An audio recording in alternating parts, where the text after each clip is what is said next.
तो दोस्तों हाल फिलहाल के कुछ समय में हम लोगों ने आर्मेनिया को लेकर बहुत ज्यादा डिस्कशन किया और हम लोग देख पाते हैं कि आर्मेनिया के साथ भारत का जो फ्यूचर है वो काफी ज्यादा ब्राइट हो सकता है।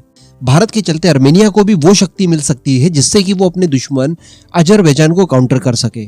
लेकिन दोस्तों आर्मेनिया की तरफ से भारत को एक गिफ्ट दिया जा रहा है जिसके जरिए भारत कभी भी फ्यूचर में परेशान नहीं हो सकता और भारत जो एक सुरक्षित व्यापारिक मार्ग ढूंढ रहा है जिसके जरिए भारत सीधे मॉस्को से अपने आप को जोड़ ले, वो रास्ता मुहैया कराने के लिए आर्मेनिया ने ताल ठोक दी है। जी हाँ, हम सभी जानते हैं कि अजरबैजान लगातार आर्मेनिया के ऊपर हमला कर रहा है जिससे बचने के लिए वो भारत से हथियार भी लगातार खरीद रहा है। अब बताया जा रहा है कि रक्षा और सैन्य संबंधों को और ज्यादा मजबूत करने के लिए भारत से सहयोग और आर्थिक रूप से मजबूत होने के इरादे से आर्मेनिया चाहता है कि एक नए कॉरिडोर के ऊपर काम किया जाए। मैं आपको बता दूं कि बहुत ही जल्द आर्मेनिया के विदेश मंत्री भारत आ रहे हैं और भारत आने से पहले ही आर्मेनिया की तरफ से ये प्रस्ताव दिया गया है। देखिए, ये हम सभी जानते हैं कि रशिया यूक्रेन वॉर जब से शुरू हुआ है तब से भारत और रशिया के बीच में ट्रेड बहुत ज्यादा बढ़ गया है। इन फ्यूचर ये ट्रेड कई गुना और बढ़ सकता है। हो सकता है कि इन फ्यूचर हम लोग FTA तक साइन कर लें। ऐसी परिस्थिति में भारत को एक सीधा सरल मार्ग चाहिए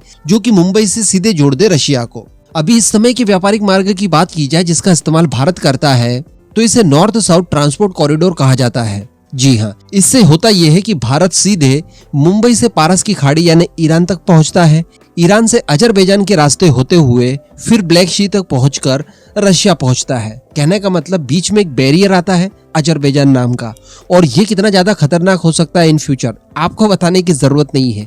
ये पश्चिमी देशों के दबाव में आकर, टर्की के दबाव में आकर, पाकिस्तान के साथ किसी तरह की साठगांठ करके फिर भारत का ये व्यापारिक मार्ग इन फ्यूचर रोक सकते हैं। तो भारत का जो बिजनेस है रशिया के साथ वो धरा का धरा रह सकता है, क्योंकि एक ऐसे देश के ऊपर हम लोग विश्वास नहीं कर सकते यानी अजरबैजान के ऊपर जिससे कि भारत की विचारधारा मेल नहीं खाती। इन फ्यूचर भारत और अजरबैजान के बीच में कई बार खटास देखी भी गई है। एक बार यूनाइटेड नेशन में अजरबैजान ने टर्की पाकिस्तान के बहकावे में आकर कश्मीर तक पर बयान दे दिया। इसके अतिरिक्त जब हम आर्मेनिया को हथियार बेचते हैं इसका विरोध भी अजरबैजान की तरफ से किया जाता है। तो कहने का मतलब इस तरह की चीजें लगातार चल रही है।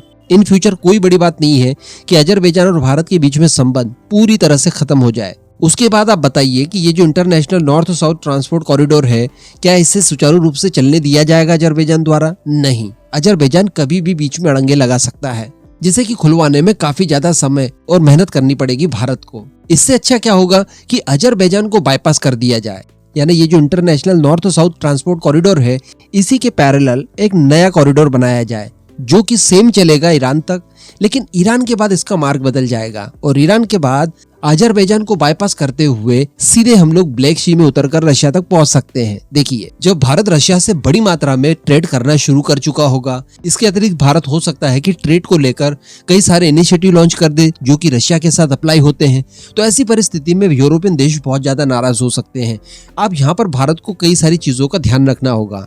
वो ये कि किसी भी यूरोपियन करेंसी का इस्तेमाल किए बिना यानी डॉलर पाउंड वगैरह का इस्तेमाल किए बिना भारत रशिया से ट्रेड कर ले तो इसके लिए रुपये और रूबल बेस्ट ऑप्शन है। इन दो करेंसीज के अंदर हम लोग आपस में व्यापार कर सकते हैं। इसके अतिरिक्त हमें मार्ग भी एक ऐसा चाहिए जिस पर पश्चिमी देशों का कोई दबदबा नहीं हो, यानी किसी ऐसे देश से हमको न गुजरना पड़े जिसके ऊपर पश्चिमी देश अपना इन्फ्लुएंस रखते हो और वो भारत के इस व्यापारिक मार्ग को बंद करवा सकते हो।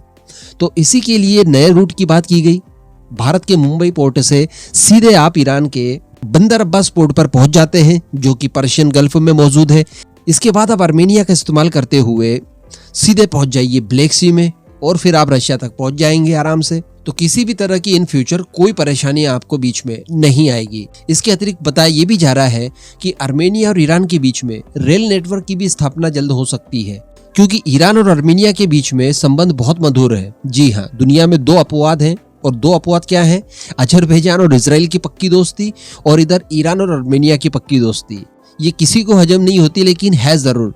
तो अजरबैजान चूंकि इजराइल के इतने ज्यादा करीब है, इतना मजबूत दोस्त है, इस वजह से बाय डिफॉल्ट ईरान और आर्मेनिया ये दोनों आपस में बहुत अच्छे दोस्त हैं। तो इन फ्यूचर अगर रेल नेटवर्क भी यहाँ पर स्थापित हो जाता है तो चीजें काफी ज्यादा और सरल हो जाएगी। इन्हीं सब में संभावनाएं तलाशने के लिए आर्मेनिया के विदेश मंत्री अरारत मिर्जोयान भारत के दौरे पर जल्द आ रहे हैं। इस दौरान ये प्रस्ताव देने वाले हैं। इसके अतिरिक्त डिफेंस को लेकर भी कई सारी बातचीत होगी। जो कुछ कई सारी डील वगैरह पेंडिंग है उन्हें भी यहाँ पर पूरा किया जा सकता है, जिसमें मिसाइलों की नई खरीद को लेकर बातचीत जरूर हो सकती है।